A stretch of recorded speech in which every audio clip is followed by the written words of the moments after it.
Live. What's up, everybody? Welcome to it's becoming a rare summer live broadcast, and I'm excited. I've got Ralph Cochran in our virtual studio from Pennsylvania. Are you in the Lancaster area, Ralph? What area are you guys in? Yep, Frugal Lancaster. Frugal Lancaster. So I'm excited to talk to you, Ralph. We haven't connected recently, and there's a lot of cool things been happening in your FBA business. Mainly, y'all hit 1 million in lifetime sales. So congratulations on that, man. I want to talk to you about that and ask. It's a significant milestone. Just to put this in perspective, though, you've got another business that you run, a digital marketing agency that's also doing well. You've got 6 kids. I don't know how you pull this all off. You've got a great team. But just for context, man, and most people know your story, but when did you first start? How long is this million? What was the season for this? The season? Oh, when I started? Yeah. Oh, the Amazon side or the other thing?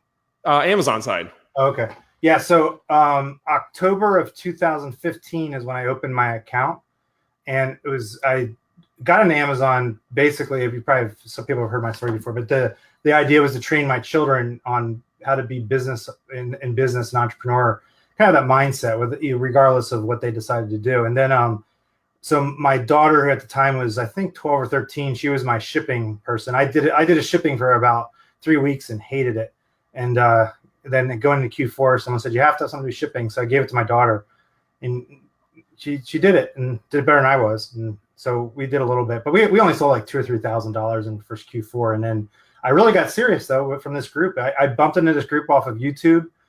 Saw one of you, that one video you guys got a gazillion views for. And then I contacted and then I was told there's a conference coming up in February, and I think I signed up for your group like last week of January, and I was like, all right, let's do it. Like if I'm going to jump in and for me, networking is kind of the shortcut to scaling and growing and learning. And so went to that Memphis thing. I guess it was March of 2016, if I'm not right. Yep, that's right.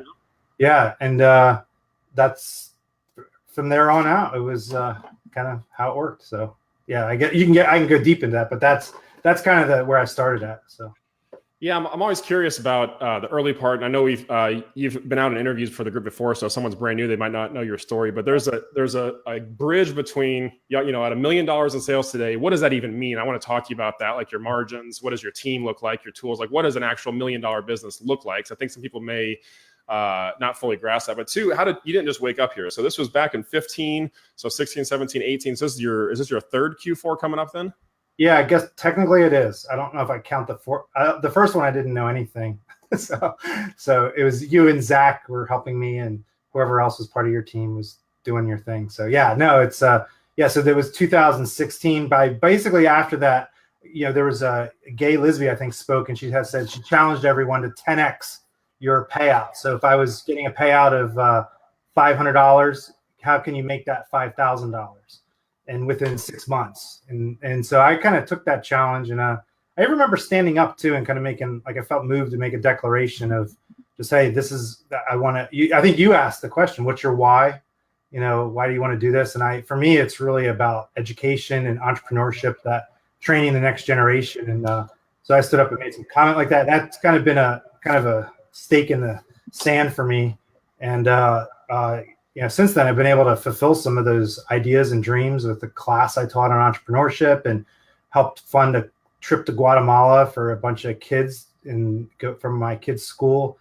So a lot of it's just amazing, like what happens, and a lot of it started right here just because of the mindset of this group. And so by June of that 2016, that was when I started buying some shoes, and got more serious about shoes and got into that, and been kind of at it since, and just trying. And I had to kind of start from scratch because I didn't have a lot of money for funding, so I didn't have great credit to get $50,000 credit cards, all that kind of stuff, and I had to kind of figure it out. And for me, I like being around. There's a lot of other people.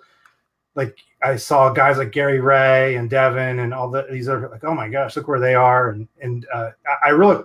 For me, it was really not comparing myself to them, but just saying, how can I learn from them? And just kind of said, I'm going to be where I am right now and just take one step at a time and methodically move forward and kind of carve out your own space. And those guys have been huge for helping me too. And now I'm good friends with all of them. And I've helped them out on some stuff now, which I never thought I'd be helping them. And it's kind of cool. So it's a good little community you have here. You've done a great job putting this together. Yeah, good people. Good people. I've learned this. I'm going to turn down my speakers. I hear a little echo here. Well, let me. Here's what I want to do, Ralph. I want to be real strategic with our talk today because there's a couple things I want to hit on with your story. I want to break down the million in sales. I want to talk about some of the systems and team you have. But I also noticed there's a pile of cash behind you, and you just acquired this cash today. You had a bunch of strangers show up at your house and give you money. You had a yard sale, liquidation sale. So I want to talk to you at the end of the interview. I mean, this is a little teaser, if you would. We're going to talk at the end about how you did that. Do you know?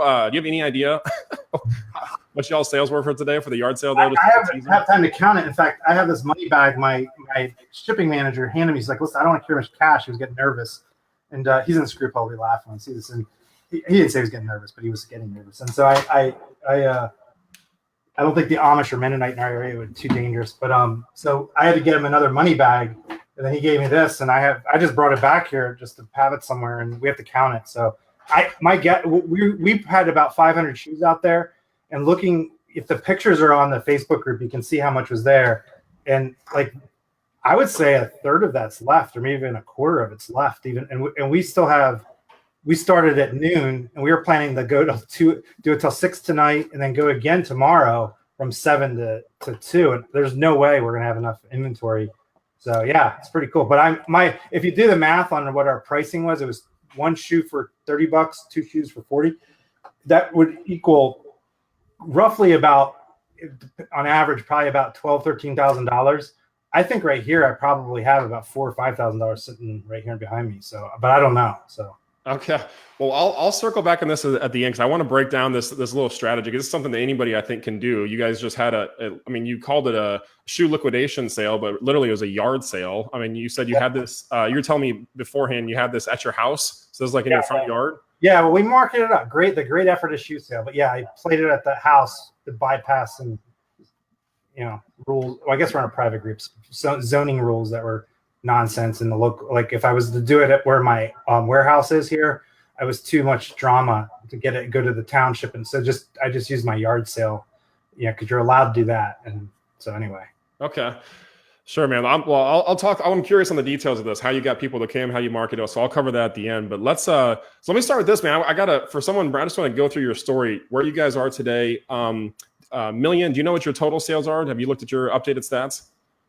I haven't. It's over $1 million now because we sold 75,000 last month, and we're on track to do about 85 this month. So, but yeah, no, it's probably, I guess 1.1 or something. I probably close to that now. Maybe okay. 1.2. I don't know. Okay. Here an echo. Might be. Well, you're stuttering a little bit, but it's not too bad. All right, we'll just roll with it. I'll turn my audio down here. Got my other headphones here, the new desk, but cool, man. So on this, for someone that's new, do you know you guys are running? Is this all retail arbitrage and online arbitrage, or what's the product mix for this? Yeah. So right now, today, my business is 100% OA and RA, online arbitrage and retail arbitrage. Okay, 100% RA and OA, and I'm just curious, roughly too, on this. This is top line sales. This took you guys a couple years to get here. Do you know what y'all's like normal net margin is on that type of business? Because you have employees and staff and some people too, so you're not just a solo. Your numbers are probably different than other people, but do you know what your nets are? Yeah, not like I should, but I have a pretty close idea of what it is. It's probably somewhere around 15%. When you do net, like the real deal, it fluctuates. It can go between 12 to 20%, but 20 is a little high, I think. And when you're real honest about like how everything's the expenses and and you really subtract out everything, you're probably looking around 15%. So okay, yeah, I appreciate you being transparent. I'm asking for someone new that might think, wow, Ralph's a millionaire. It's like, not quite yet.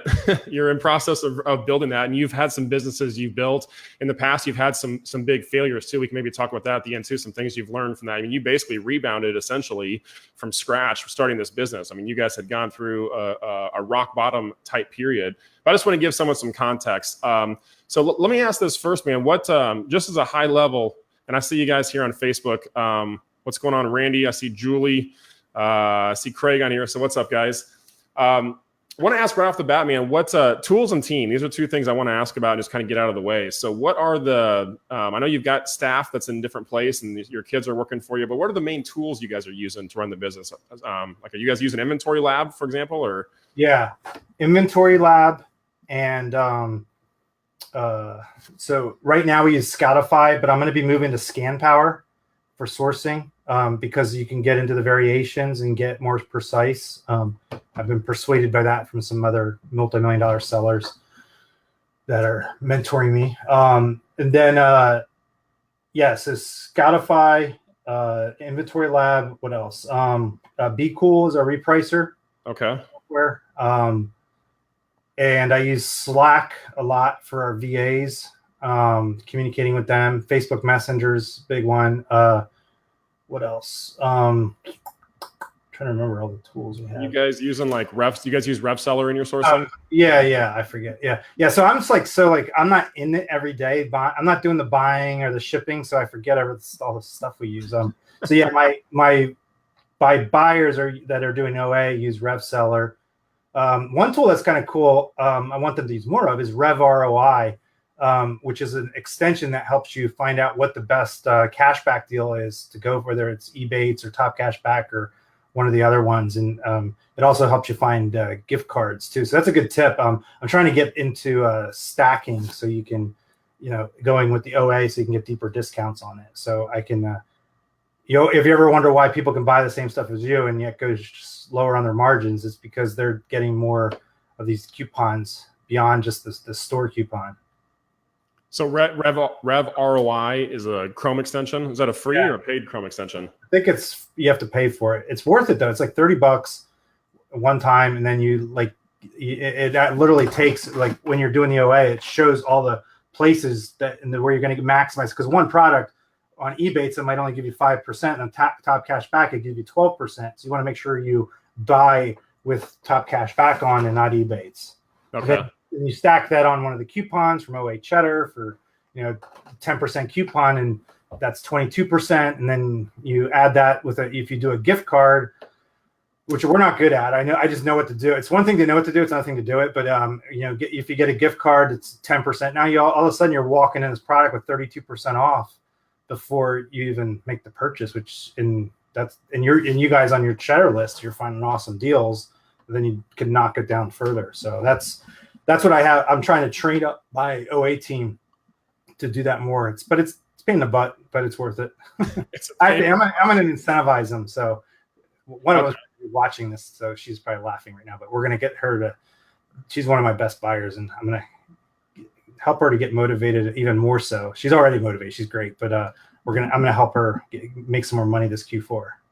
Yeah, it's the nature of the beast, the blessing and the curse. So since we're live, you guys that are on live, I'm curious about like some of the mental shifts and things. So I'm going to ask you about things that I'm curious about, Ralph. But if you guys have questions for Ralph, you want to ask about his business, his system, his teams, just post those in the comments below. And then I'll be reading those as we go through. So I just want to hit on the high level things, the tools. So you're not in the weeds. This is one of the things that has helped you grow and scale, is you've been able to remove yourself and hire and put people in place to do this. So let me ask the second part. You mentioned lists. So I got to ask this real quick for sourcing. What you guys said you do retail arbitrage and online. So are you guys harvesting leads yourself and you're on list, or what? Where are you guys doing your sourcing from?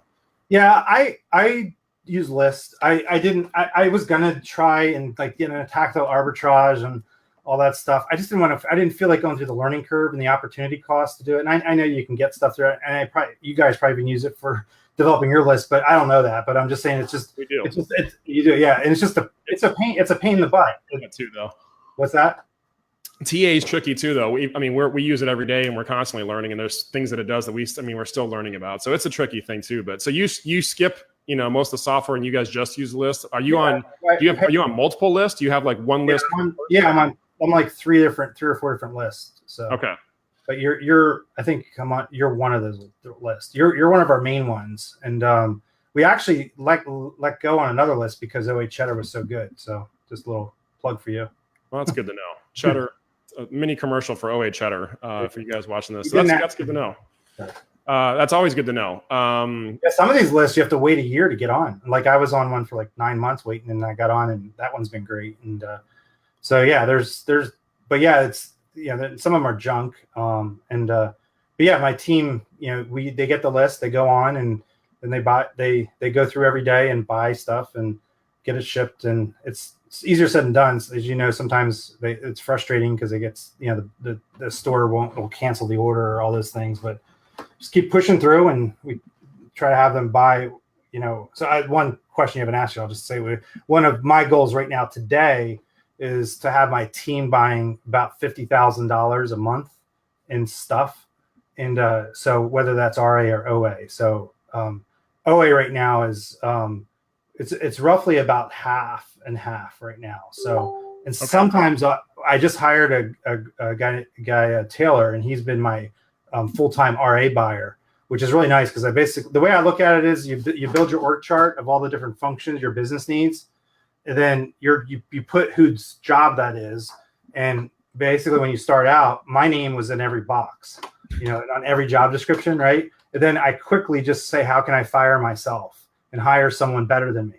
And that's what I've been working at, and it's been pretty good. So we're to a point now where like I was away for like good solid 2-3 weeks working on the other business, and we had our best month ever, and I wasn't here. So I was working with the team, but I wasn't like out buying, I wasn't doing shipping.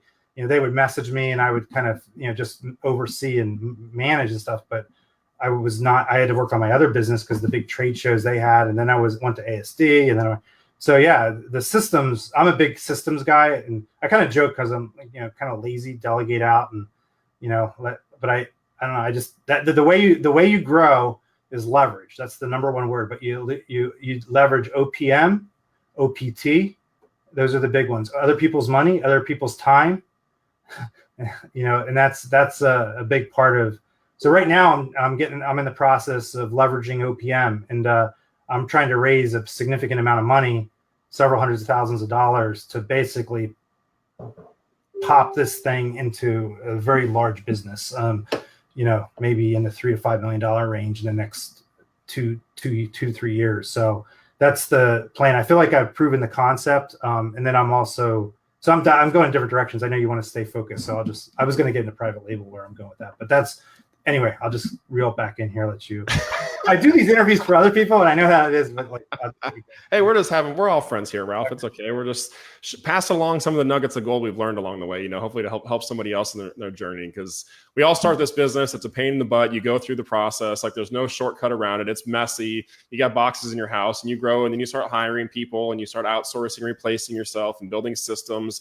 And so we have people in the group that are all the way from like startup all the way to multiple 7-figure sellers on Amazon, and then everything in between, and we get to help each other. So I want to talk about. I'm glad to help anyone in this group anytime. I've been right where you are. I don't care if you're selling $100 or $30,000, whatever. Just PM me. I'll help you out. That's how the other people in the group helped me.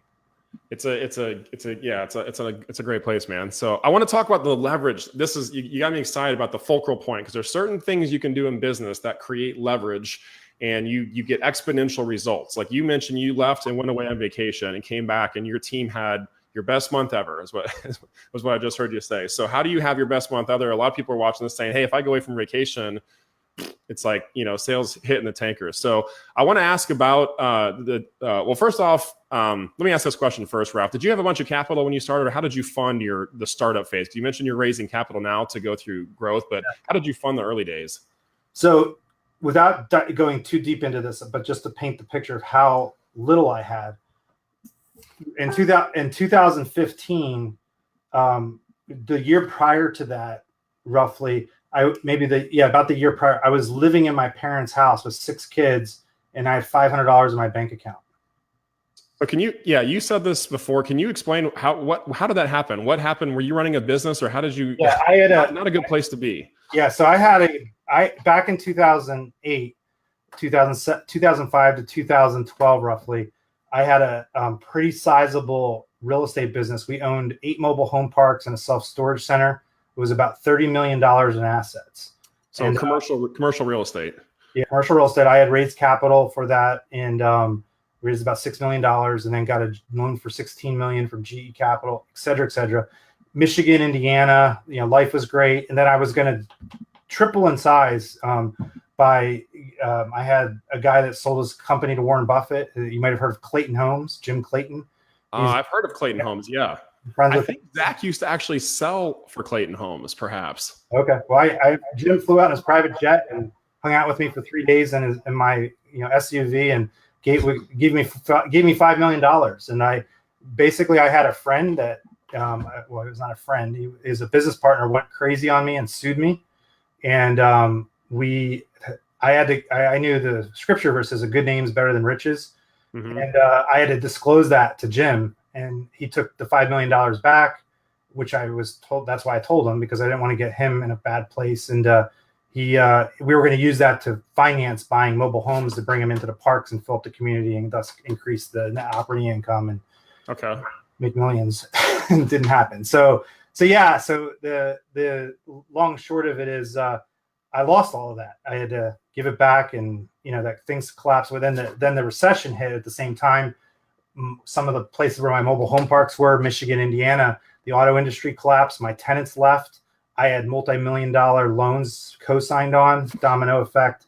Very bloody, very ugly. And through all of that, then by 2012 through 2013, I couldn't function. And I had gained a lot of weight, and I still gained a lot of weight. I'm losing weight. I just lost, by the way, today marks my day of I lost 30 pounds. I've been on this keto diet, and I'm loving it. And nice, man. I'm trying to get healthy again and kind of get my mind back in the right place. And so then through that process, by 14, I basically I had went out and worked for someone, and I had already, before that I had run this business. I had 70, 80 employees. It was crazy. And I had also started a private classical Christian school at the same time, built that up and bought a property for it, multi-million-dollar property. And that was having trouble. So it was just a really tough time. And I had to get out of it all. I had to kind of basically hit the reset button. I was in counseling and I literally hit the reset button. I got out of everything, resigned from the school board, et cetera, and ended up getting a job. And we moved to Texas. And we were from New Jersey, which Texas and New Jersey are interesting mixes. And why did you guys move to Texas? I hit the reset button. I had to just psychologically just get out of it. So it wasn't like for a job or anything. You guys just I did. I moved for a job. It was for a job. I got a job, and I got a job working in a school, raising money and doing marketing for them. But we quickly didn't like it there. There was a couple issues that came up that were just not. I don't want to get into those, but they were just not. It wasn't a good fit right away. So stayed there for a year, and we missed our family, so we moved back. And then when I moved back, though, I didn't have a job. I quit the job down there, but then I was still dealing with the creditors from the prior business, and they were going after me and getting me, and I didn't have anything. I had $500. I literally at one point I was sitting, it was rock $500 in my bank account, and 6 kids living in my parents' house in New Jersey. And so I had to start over again. And I took a picture of a chair where I said, this is my new office. I'm going to start here with my laptop. And I was like, either here or jump off the bridge nearby. And so that's kind of where I was at. And the Lord helped me and through dark times, and still does. And, there's a lot, you never really get over a lot of this stuff, but there's a wounds there and scars, but you learn to live through it. And so anyway, it's kind of emotional a little bit, but yeah. Well, let me ask about I want to focus in on this turning point, because you hit. I can't imagine what it would feel like. I've been at rock bottom multiple times. I don't know the feeling of having 6 kids, moving back in with is it your parents or your in-laws? My parents, yeah. Your parents, $500 in your account. So you had taken a job in Texas. So there's a lesson in this too. There's a lot of entrepreneurs that have a lot of pride that would, they're too good to get jobs, and there's a lesson in that. But what did you do?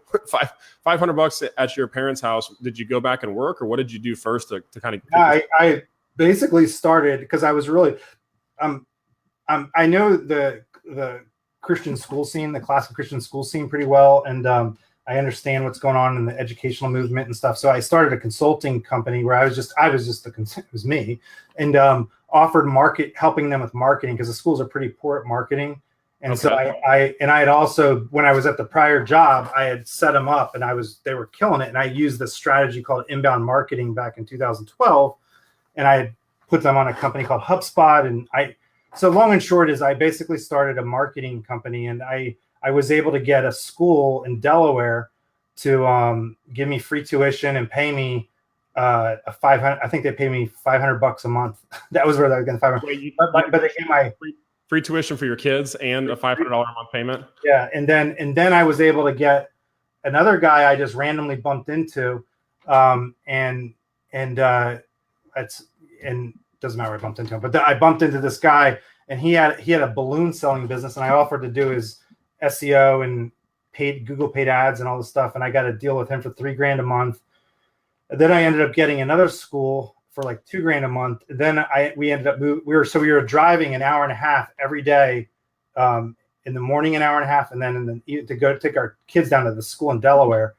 And so then roughly about 6 months into that, we were able to move out of my parents because I was able to get those two, gigs, and then just kept grinding. And that was like 2014. And then by 2015 that was when I got into Amazon. And the one lesson I learned is people say, oh, you need to focus or do one thing. No, I'm not focused. I never will be. I just have to deal like I'm going to be, I want to build systems. I want to be an owner, and I want to, have it so I can train people and manage them, and get them to self-manage, self-govern. But I knew to get multiple streams of income. And that was kind of the big thing, but not just like this, do Amway and then do this thing and do that thing, but like real legit type of stuff. And so just being patient and grinding at it and doing a good job. And then I slowly added more. And so now that company, that other company too, before this call, I was on a call with one of our clients, the National Association of Christian Schools, and they're my client. And I have lots of clients now, and I have an account manager and about 5 VAs that work for me in that side of the business. One does SEO, the other does paid ads. So again, I had this org chart, and I was doing everything, and I just slowly fired myself all these positions. And so, and that one right now, though, to be honest, though, it's not perfect. It's like I'm in a season right now where I got a bunch of leads and renewals, and it's not easy. But I did have a client. There's a guy. I'm going totally off, focus. But there's a guy, Alan Weiss. He called it the $1 million consulting book. Okay. Never heard of him. Kind of over the top. Oh my gosh, this guy's brilliant. And I took some of the ideas in it. One of the ideas he had in his book was, okay, if you give a client, I do a monthly retainer, $3,000 a month, right? So $36,000. Say, offer them 5 to 10% off if they pay you in full up front. So I do that. And I just got a check for $57,000 from a client that loves us and renewed for their second year. And so I have this, but then I have other clients that are like, so it's always a roller coaster, and it's and that, I think that's the thing. Like I listen to people, like I'm even listening to myself talk right now. It's all optimistic. You never hear the bad stuff, and there's a lot of it's not easy. And I'm even a few days ago, I'm like, should I keep going on this business? I'm sick of it, and and my wife hears it, and it's like, well, just do the Amazon thing. But like for me, with the school thing, it's a mission for me. It's a pure mission. Like I can't not do it because I started a school when I was 27 years old on my credit card in 1999. And that's how I started that school and went to 120 students and $2 million property, all that stuff. And I believe in that education. And so I just want to help that group. But I also am tired of, I want to make money too. And that's why I'm raising this capital that I'm trying to raise about $400,000. And I'm going to use it to really just exponentially grow private label and pretty much we'll go to private label, but I'm going to use it for Q4.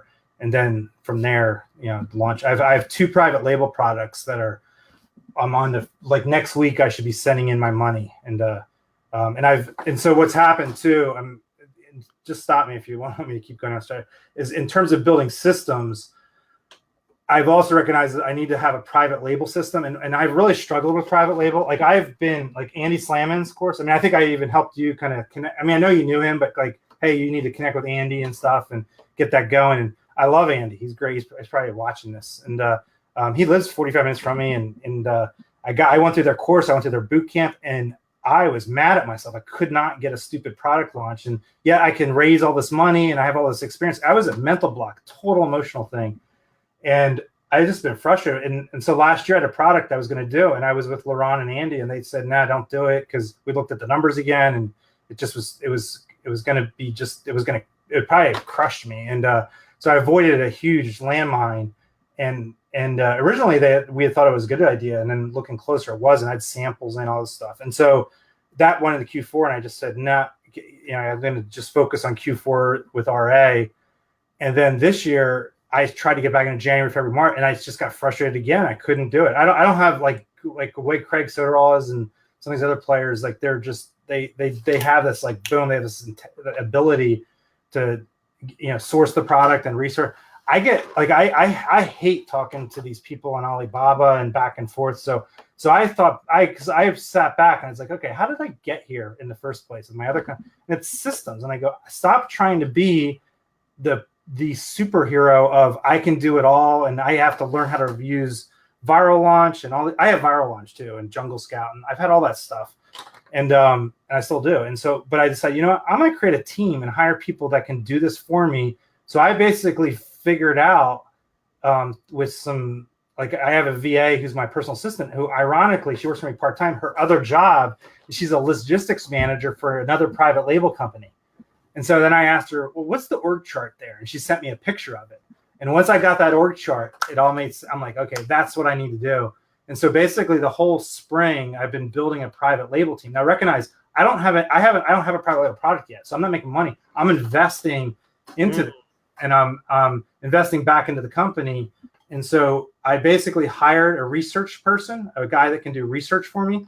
And then we hired an assistant for him that could help with talking to Alibaba and stuff, because he was doing it all, but he couldn't get enough products coming in. And then we have an evaluation guide we use through Andy Laurent, and then he puts it in, I review it, and then we get it. Then we started, so we've given them about 5-6 products to evaluate, and we've hit 2 or 3 of them that look solid. They've given me the thumbs up, but I'm not filling out the eval guide. He is. I look at it. I give permission to send over to Andy Laurent. They prove it.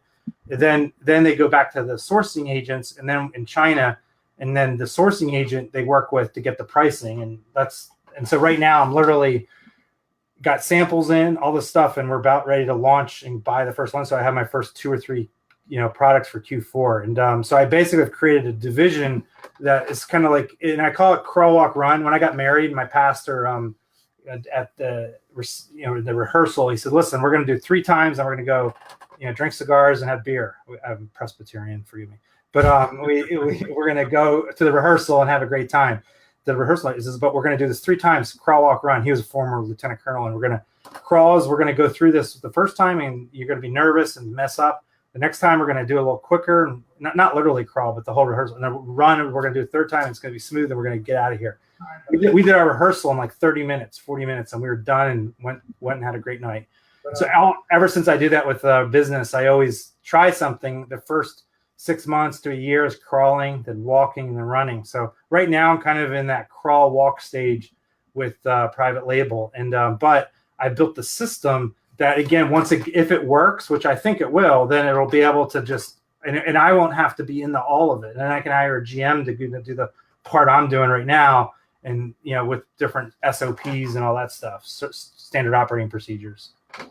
So that's really smart. You just dropped like this is a big nugget bomb. Hope you guys picked up on what Ralph just said. So before you're treating all the your business as a system of systems, and we've talked about this in the group before too. But so with private label, it really is its own business. Rather than you going and learning everything, you're putting the system in place before you even have your first private label product. So it's kind of forcing you to figure out what are these roles. And I've noticed that too with PL. You've got the product research.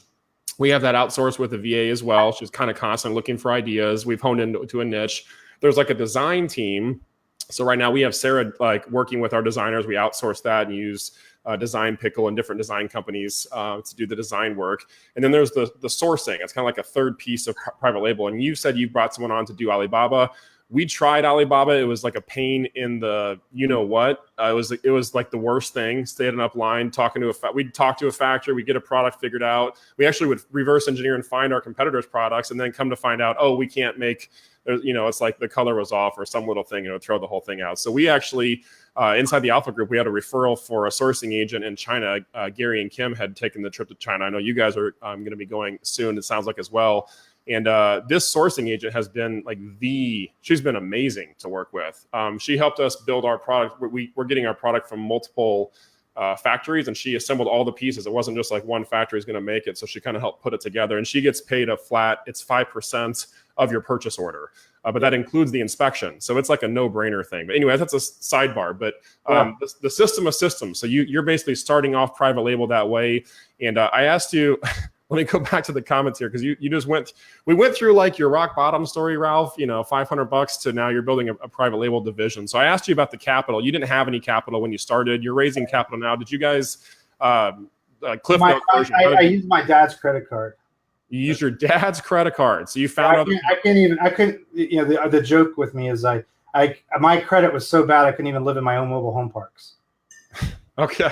That's not bad. You found I've heard this from so many successful people, Ralph. I mean, every successful person I've talked to has this story of a rock bottom type story. And the money is never, you always find the money. Like the money shows up money's like an idea. So there's money's all around us, but you got to get creative with it. So cool, man. Man, you got my head spinning, Ralph. So my goal with this private label division is to be able to bring to market 5 to 10 products a quarter once it's up and when it's in that run stage, crawl, walk, run. So maybe by this time next year, I'll have my first wave of 5 products, 10 products. And I want to have all those systems go, and I'm going to fund it. So I'm going to get investors to fund it, and then it's boom, it's off to the races. And it won't be perfect. It'll be lots of messes and screw ups, but for every 10 products, if I have 3 or 4 that succeed, then I'm good, right? So that's what I'm learning about. Craig's been teaching us. I've been learning. It's not about being perfect and hitting a home run with like your first product. It's about building the system and getting the designer and the sourcing and all the pieces of your machine in place, and then going and spitting off 10 products. You might have 5 base hits. You might have 2 doubles. You might have 3 of them where you strike out, and then that's okay. You cut the losses and you just go do it again. So you've got a goal. Your goal isn't to make $1 million of PL. Your goal is just to launch 3 to 5 a quarter and keep throwing those up. So that's a big key I've learned with PLs. It's not the sellers that make it build these families of products. It's not like you're focusing on one. A lot of sellers get stuck on one idea, and it's like they're hanging on to this one idea and they've been thinking about it forever. And you can't get attached to products. You got to just go wide with stuff. But hey, one thought too. This might be helpful to everyone too. Is like you're gonna get stuck, and I don't care. It's funny because like you size someone up, like they might be, I don't know what people think of me. That's probably a big part of it. You shouldn't care what people think of you, but there's this fear of failure that kind of kicks in. And, there's some people out there have said, fear of failure is really an excuse that you fear people. And, usually family, I think we talked about this last time, family members, et cetera. But, at the core of your business, like what you're doing, and this is what Gerber talks to. I actually got to hang out with him and his wife when I was at Prosper. Got to talk with them a little bit. It was pretty cool. And what's really behind what he talks about now is your dream, your why. Like, what is your why? And if you don't have that down, you're going to flounder about, and you're just going to kind of go. And a lot of what I find is you get more successful, and you have lots of opportunities. There's so many opportunities. It's not what you say yes to; it's what you say no to. And then because you know what your why is, and you're able to clearly say, no, that doesn't fit. This isn't going to work, or that's going to get in my way. And a lot of it comes down to opportunity cost. And most people don't understand opportunity cost. If you haven't heard that term before, look that up.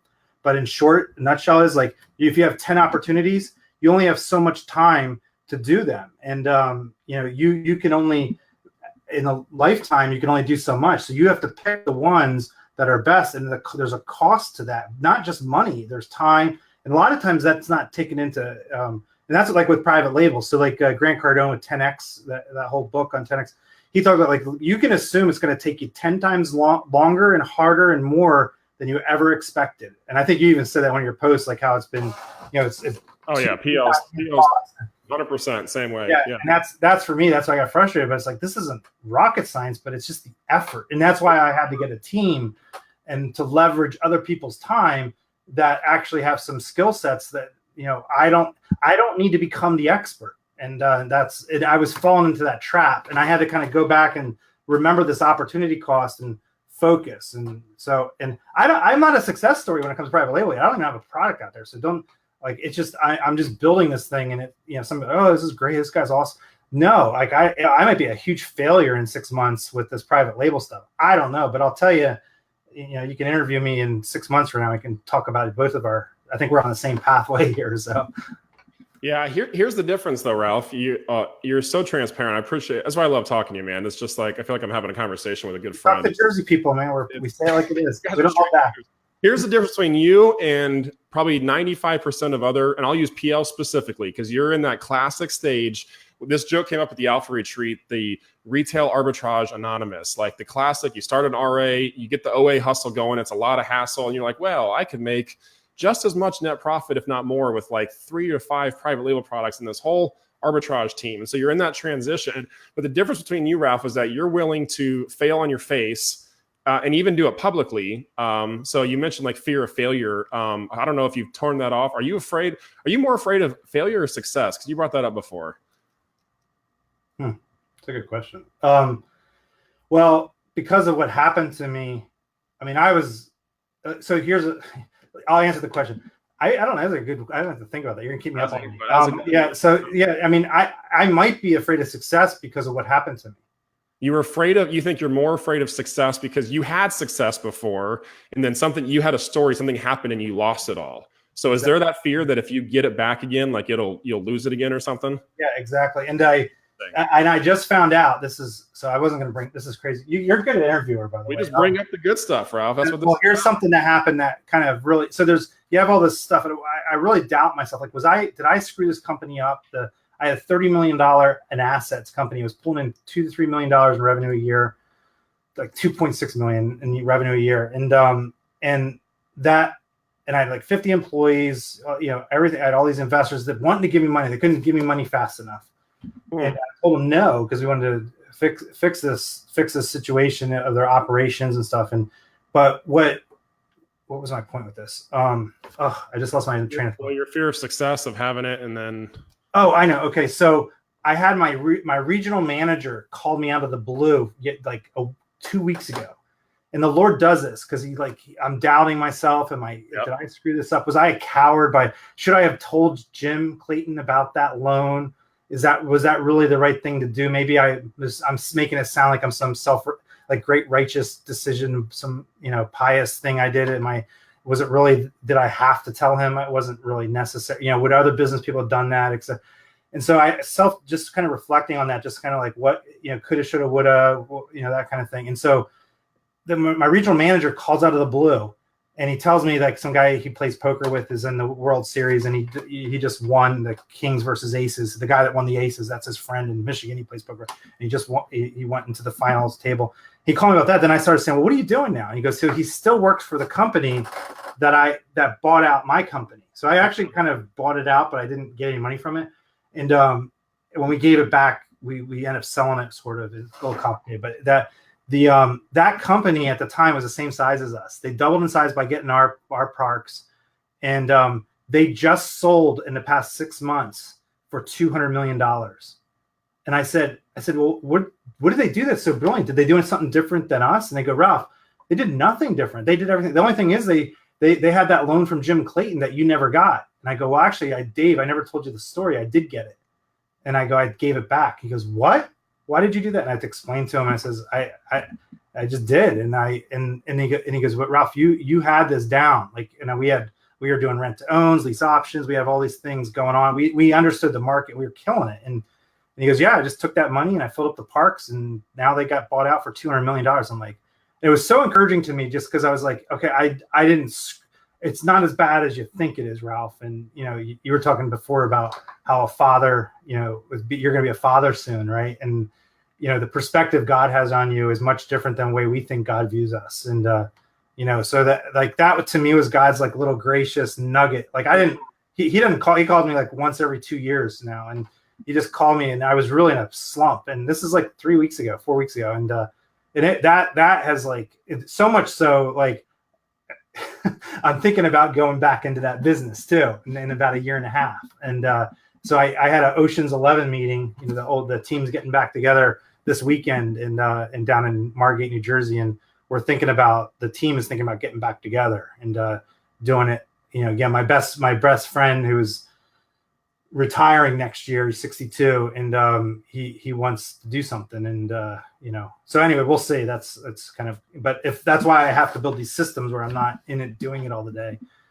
So I don't know where this goes, and so anyway, whatever. I didn't plan on talking about that stuff. Yeah, man. Well, I don't either. That's the ends of these interviews is all I've learned this over the years. There's something that happens, like the really rich stuff comes out. And if there's a way when we turn the interview off, it's always that next 2 minutes too, where like the really good stuff. I may do a show someday called like after the show or off the mic or something. Yeah. The trick is you got to trick yourself like no one's listening, and then it's really good. But well, let's do this, man. We'll have to reconnect, man. You're right in the middle. It's like messy success. Like you're not hanging on to being perfect. You're failing forward. You're making progress, and you're building the team, replacing yourself. That's a great question for all of us.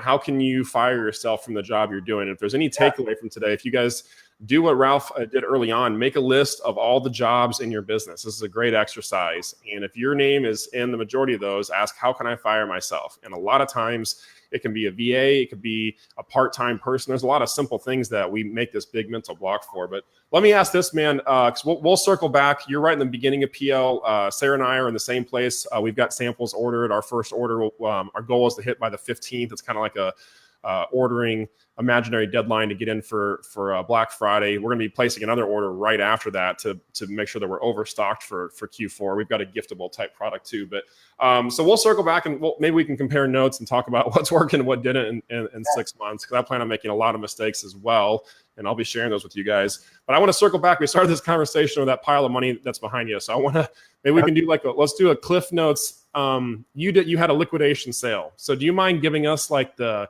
high level, how did you get these people to come? How did you advertise it? Like, how did you guys pull off this liquidation sale? Yeah, and it's going on right now, by the way, while we sit there. You stepped away from it, yeah. Well, I wasn't doing anything anyway, but Nathan's doing it, and he's awesome. He's in this group, and he managed it, put it together. It's fabulous. So yeah, here's the short story. I have all these shoes sitting out. So you have long-term storage fees, right? That come up February and August every year. We pulled a bunch of stuff back in February. So you go through Q4, a lot of stuff doesn't sell. You make a lot of money, but then there's this stuff. And then you kind of have this like, oh my gosh, what do I do with all this junk? And you can't return it all, and et cetera. And you're trying to figure out what to do. And then it sits there. And then you try to maybe I'll do eBay. Maybe I'll do this and that. And you're not selling much. And so then I started reaching out to liquidators. Like I know I have connections with guys in the area that they have like retail thrift stores and all that kind of stuff. But they wanted 5 cents, 10 cents on the dollar for the shoes.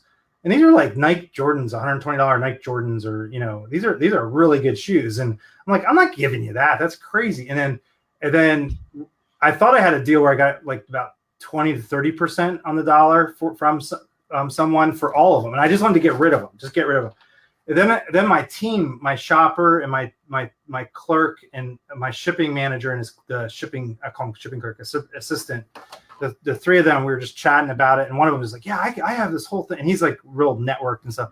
We can go around and we'll get this and this will work. And I was like, I just don't want to go through I don't want to do a garage sales. I don't want to deal with it.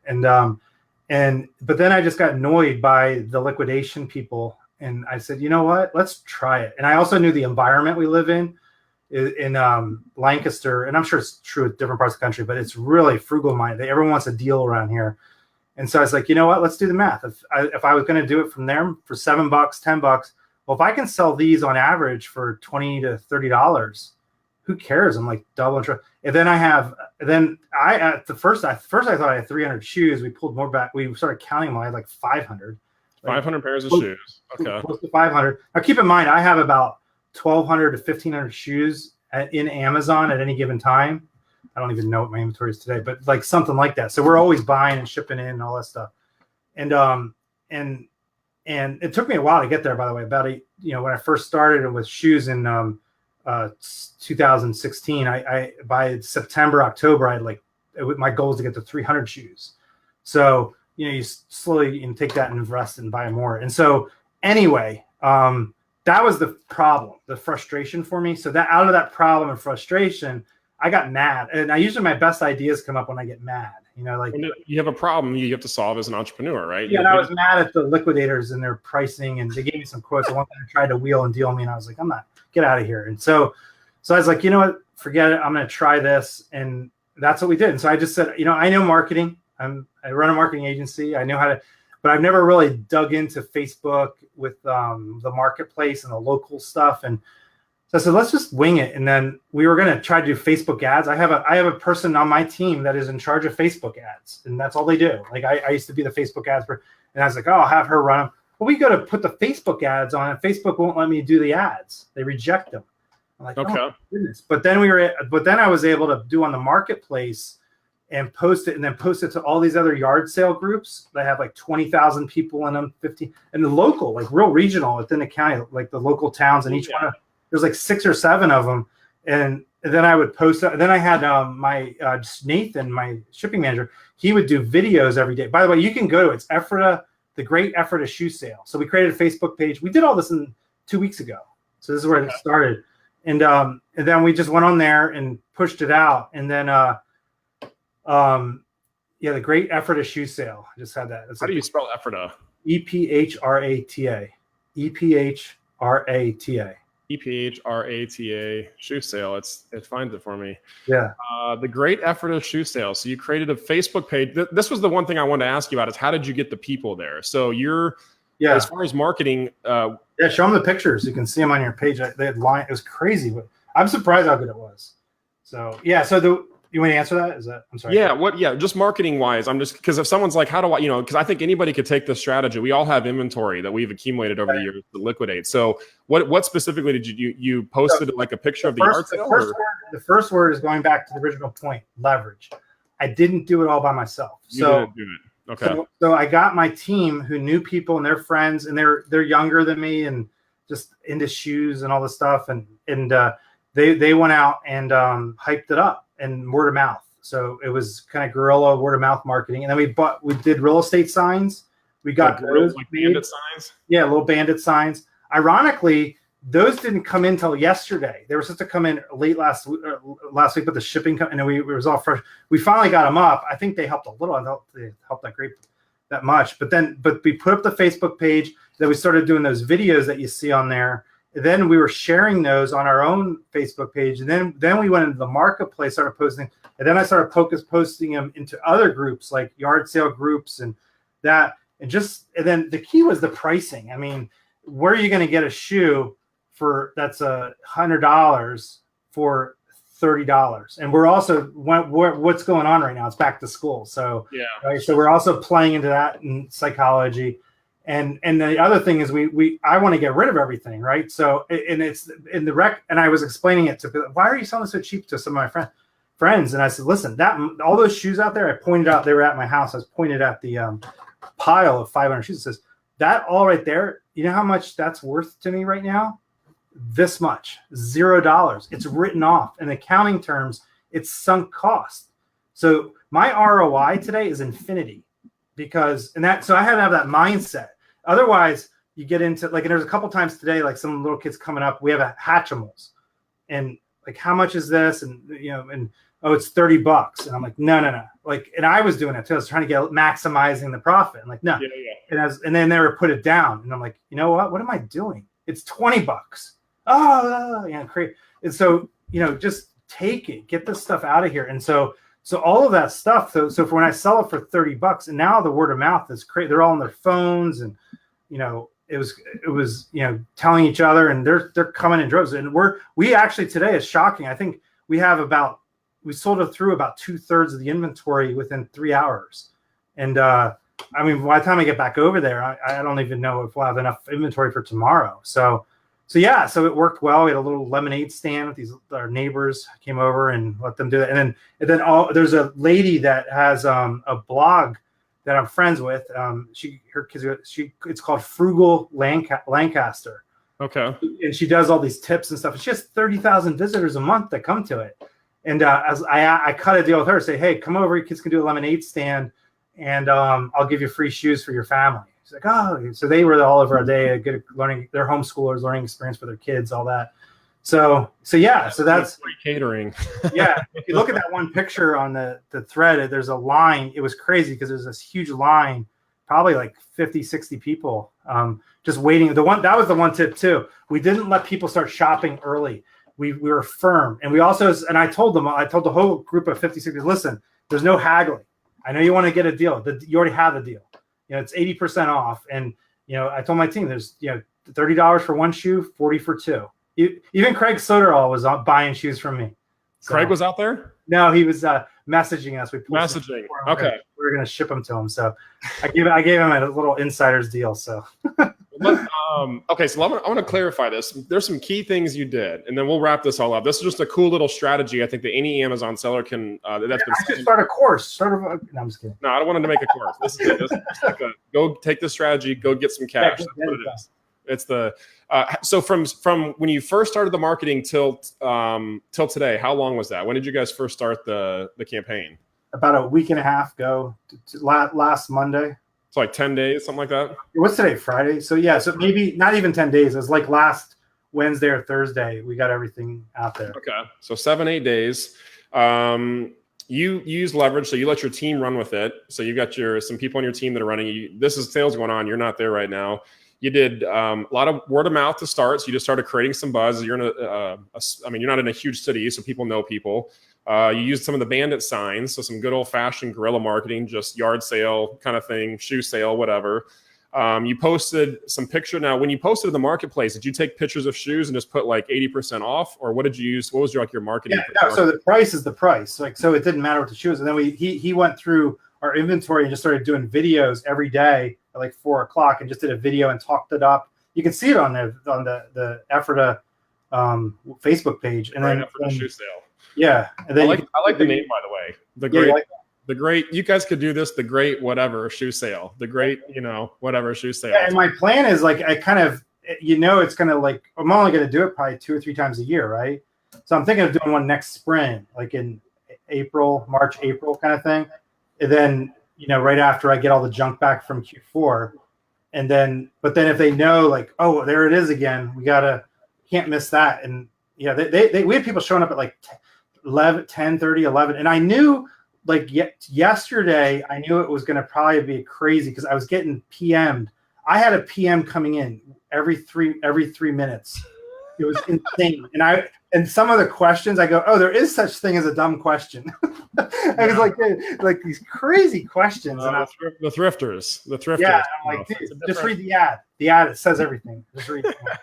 All right. So you just doing this is all guerrilla marketing. This is stuff. I mean, did you guys spend any money for advertising or just sweat equity? Oh, we bought the signs, right? I was gonna spend $300 to $500 on Facebook ads. I didn't do any. I couldn't. So it was all organic. And we spent $100 on the bandit signs. And then my staff ran the whole thing. So I'm paying them and no negotiating. So you get one pair for 35, 2 for 40. One for 30, 2 for 40. I think that's key. And by the way, I didn't invent this. So like that's the thing. Like I bumped into this somewhere online, and I don't know where it is. Some guy in Ohio did this, but they had like TV show. They had TV ads, billboards, and they would do like they would rent out a hotel, and they would do the same thing. And that's where I kind of got the ideas. And I was trying to get a liquidator to do it with me. The guy that was trying to, and he wouldn't do it. And I'm like, come on, like do it. He has a huge liquidation store downstairs from us, and he buys truckloads and does liquid, and the Amazon sellers that don't know what they're doing buy from him and put it on Amazon, and they're going to get suspended eventually. But so don't buy from liquidators because you don't have the chain of authority with the receipts. And so anyway, he wouldn't do the deal with me, and I was like, that's what made me mad. I was like, okay, forget it. We'll just do it on our own. But so that drove us. So and I think we got out there and talked about it. So whatever we did will work. And I think the other thing, the mistakes. Let me tell you some mistakes I made, so you guys can learn from this. I what I forgot to do was, like, I'm in a marketing agency, and like what I tell all my clients is the number one thing you want to get from people is their email address. And I missed out on the opportunity. I should have done a coupon code for $5 off. If you go to this page and download the email, if you give us your email, we'll give you a coupon. And then I create my own email list. So I forgot, like I like, it was late last night, and I'm with my VA in the Philippines who can do this stuff, and it's just too late, And so like, try to go after, build an email list, because then the next time around you put the word out. Now the irony is, I'm pretty confident the next time around, these people will be out there too. But I think the pricing is really what drove all this. So the discount shoe. Everybody likes a deal. That's the yard sale mentality. You're selling these aren't little trinkets. You're not selling new shoes too. That was the other thing. Branded new shoes. So that's a cool strategy. You guys like that? Give a thumbs up. Say thanks, Ralph, if you guys like that. If you go apply this, you guys can go come up some cash, and you're using this to fund your China trip you mentioned. You're going to be going to China. Oh, yeah, exactly. So this pile of cash behind you is not going to Legos and Twinkies. This is going to you're investing your business. Might put in Legos if I can flip them fast. Legos. I've seen some Legos get a better return than like silver and gold in some markets. It's crazy. Oh, wow. Hey, Ralph, thanks for the time, man. We're going to wrap this up. I saw a comment. I saw you guys commenting below. Justin Trump on the sourcing agents. I can't say that publicly. That's private. I can't give, if I give out my sourcing agents info, then everybody in the group's going to contact her. She'll be overloaded. So we save that for the PL community. But Ralph, thanks for your time, man. I appreciate the gold nuggets. If you guys have any questions for Ralph, I know you're an open book. Don't go blowing up Ralph's PM today, especially today as the sale's going on. But I know, Ralph, you're always open to answering questions. So I appreciate you, man. It's inspiring to see how you've grown over the years. And I think I got several comments of us, people that are watching, that connected with the reality of your story, that you weren't like, you didn't have a silver spoon in your mouth. Like, you built this thing up from scratch. Anybody can do what you've done. You've just had some key mindset shifts, and there's more. We can talk about the mental. I think the mental game is probably majority. I mean, you're doing less work now in the trenches than you were 3 years ago, and you guys are making more money, and you're launching the new PL division, et cetera. So, but appreciate you, man. Any closing thoughts for anybody? Not really. I mean, just don't get discouraged. And you're coming up, like right now where you are in August, you're coming up on the best time of year. If you're new to this, I mean, jump in and just plug away. I mean, don't be afraid to fail, I guess is kind of part of this. And don't be afraid of success, right? So it's really set down specific goals and break them down for, like, if you're doing RA or OA, how much do you need to buy a day to know, okay, if I buy X dollars a day, that gets me to this a month. And then if I buy $10,000 in inventory in a month, and that sells at about 2.25 value, so that's $22,000, right? And I get 30% from that, or 20%. You can start to back into that, and you can realize, wow, that's $3,000 or $4,000 a month. That would change a lot of things in my life. So, and then if you really start focusing on breaking down those steps, I think that's the key, and just focus on the next step. But you have to know your why.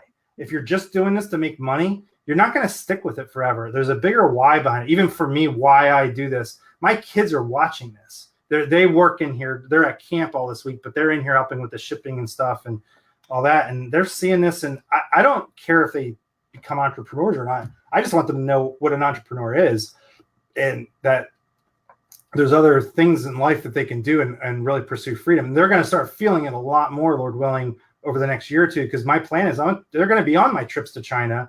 They're going to be on these other things going on, and they're going to understand where that comes from, because they're going to have seen it, because they know we lived in Grammy's house with only $500 in the bank account at one point. Those are some of the best memories, man. That's the stuff that's the character shaping stuff. And we didn't get to talk. I mean, there's a lot to your story, man, with how God's been shaping and bringing you guys. There's a reason He's closing certain doors for you, and He opened other doors. There's all this other stuff that we credit ourselves as entrepreneurs. A lot of this stuff is like, they're blessings that you don't see. But I appreciate you, Ralph. We'll circle back on this stuff, man, and talk more on these things. Appreciate you guys watching. I'm going to say hello.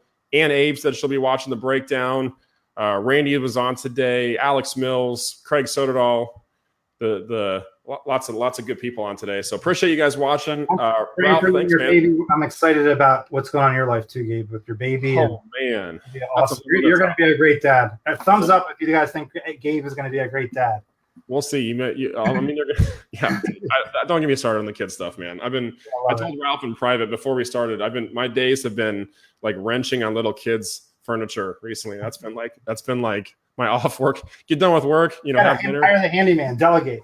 I know I need to, man. I get to do some more of that stuff. That's the classic. But all right, Ralph. Thanks, man. Have a great day. We'll see you on the group.